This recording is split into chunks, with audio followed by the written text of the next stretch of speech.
دوستو، ڈیوڈ بن کوریان اسرائیل کا پہلا وزیر اعظم تھا۔ ایک دن وہ صبح گھر سے تیار ہو کر آفس کے لیے جا رہا تھا کہ اس کی بیٹی نے اسے آواز دے کر روکا اور یاد کروایا کہ بابا، آج دیوار گریا پر سالانہ دعا کا دن ہے، تو آج آپ آفس سے چھٹی کر لیں تاکہ ہم سب مل کر وہاں پر دعا کرنے کے لیے، عبادت کرنے کے لیے جائیں۔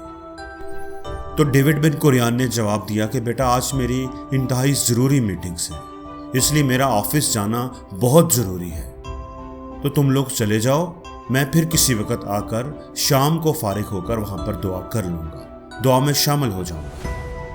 اب بیٹی تھوڑا حیران ہوئی اور تھوڑا مایوس بھی۔ اس نے حیرت سے کہا کہ بابا، سالانہ دعا سے اہم کیا چیز ہو سکتی ہے؟ اس سے ضروری کون سا کام ہو سکتا ہے؟ تو ڈیوڈ بن کوریان نے جو جواب دیا، وہ جواب میں آپ کو سنانا چاہتا ہوں۔ وہ جواب مسلمانوں کو جھنجھوڑنے کے لیے کافی ہے۔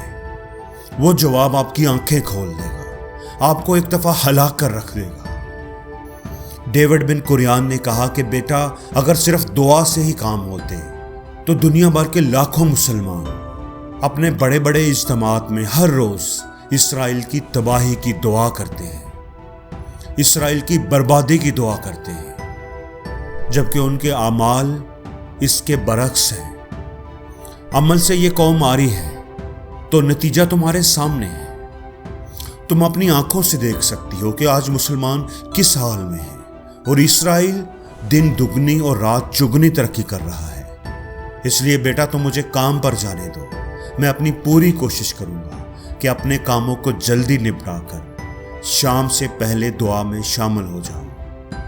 دوستو، ڈیوڈ بن کوریان کا یہ جواب ہماری آنکھیں کھولنے کے لیے کافی ہے۔ آپ ذرا سوچئے کہ اس دنیا میں مسلمان اتنی کثیر تعداد میں ہونے کے باوجود بھی بے بس کیوں ہیں؟ مسلمان ہی ہر جگہ ظلم کی چکی میں کیوں پس رہے ہیں؟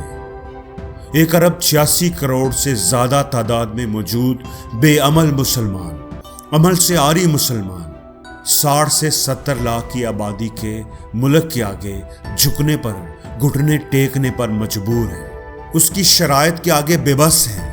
دوستو، دعا کی اہمیت اپنی جگہ پر، لیکن اگر صرف دعاؤں سے ہی کام چلتا تو پھر غزوہ بدر نہ ہوتا، غزوہ خندق نہ ہوتا، غزوہ احد نہ ہوتا۔ اگر صرف دعاؤں سے ہی کام چلتا تو پھر کبھی بھی 313 1000 کے لشکر کے سامنے نہ آتے، کہ مقابلے پر نہ آتے۔ اگر صرف دعاؤں سے ہی کام چلتا تو پھر خالد بن ولید نہ ہوتا، طارق بن زیاد نہ ہوتا، صلاح الدین ایوبی کو کوئی نہ جانتا۔ آج کے مسلمان بے بس اور کمزور اس لیے ہیں کیونکہ وہ عمل سے آ رہی ہے۔ آج پھر فلسطین میں مسلمانوں کا بہتا ہوا خون ہمیں پکار رہا ہے، لیکن امت مسلمہ دعاؤں میں مصروف ہے۔ وہ کچھ کرنے کی بجائے دعاؤں کا ورد کرنے میں مصروف ہے۔